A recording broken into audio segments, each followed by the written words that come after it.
Gladly, thank you, thank you. Good morning, everyone. So wonderful to be here and share space and time with you. This is some of my work. I am currently a PhD candidate, just defended on April 3rd.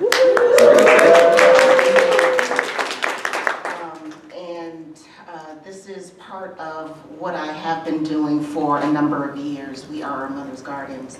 So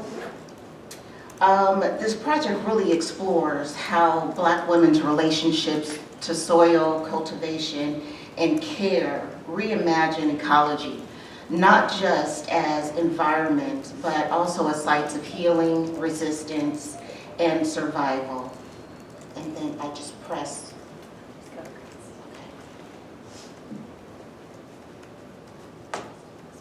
Perfect. Okay. Beautiful, beautiful. So I would love to begin with a question. Of course, it's rhetorical. What does it mean to heal through the land? For Black women and girls, relationships to land have historically been shaped by dispossession, forced labor, and environmental harm. And yet, the land is also where we return to restore ourselves, where we gather, where we remember, and also where we heal. So the research question is, how do Black women's relationship to soil, cultivation, and care reimagine ecology as healing, resistance, and reproductive justice? Black communities are disproportionately exposed to environmental harm, from pollution to lack of green space, and these conditions are deeply tied to health inequities, including chronic stress and what we understand as weathering. At the same time, Black women's ecological knowledge, particularly around care, cultivation, and survival, is often overlooked and erased. So this project really tries to intervene with centering those practices as both lived experiences and theory. So, We Are Mother's Gardens is a community-based project where I worked with Black girls and women in the Oakland Bay Area as well as Los Angeles. Now, this originally started only for Black and brown girls, but what I came to find out really quickly is that also the young men wanted to join as well, and of course I'm not going to say no. You know, it was definitely heartwarming to see them. And then what also happened is that it became intergenerational, where we had moms join, we had abuelitas join, we had caregivers join. It really kind of centered the care piece of this. So what you'll see some children's hands and stuff. Of course, faces will be anonymized. But again, so we started off with gardening as healing. And through these opportunities to be with students, to be with families, we learned a lot. And this project really took off in about 10 different areas, 10 different ways. So I got a lot to publish about, amen. And so with this, here are some of the methods that I chose to draw on. Definitely visual ethnography. And then, as I mentioned earlier, the narrative inquiry became really central to this, as well as embodied observation.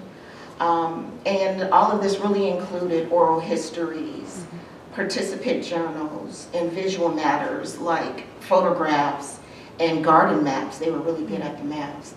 Importantly, this approach treats participants that they are not subjects. They are actually co-creators of knowledge. And that is what I really wanted to hone in and treat them and tell them that they are actually co-creators of knowledge. So here's a bit of the theoretical framework, and it's grounded in Black feminist thought, as well as feminist and queer ecologies and reproductive justice. Together, all of these frameworks to help us understand kin, care, and survival as deeply ecological practices, ways of loving, relating that challenge extractive systems.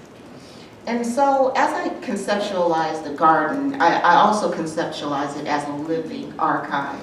And I love this picture here, and thanks to AI. I wanted to create something that I often saw, and I often saw patterns of not only, and this is also historical. You can see it. Take it for how you want. How historically Black women or African women would pattern their braids to ways of either escape, of hope, of care. And what I'm also liking this patternization to is how we see patterns of braids today. And so I told AI, I want to see a pattern of plants and of vegetation, but in designs that really mimic and or mirror what we see in people's heads today, like braids today, right? So this is what it came up with, and I was thoroughly pleased. Anyway, here's that tangent and where the batteries need to come out my back, okay? So anyway, this is the living archive, right? And it's a space where knowledge is not just written, but it is also grown, where memory is held in practice, and where care is transmitted across generations, just like I said, from historical to now. And so here are some of the findings. Preliminary findings show that gardening cultivates more than just food.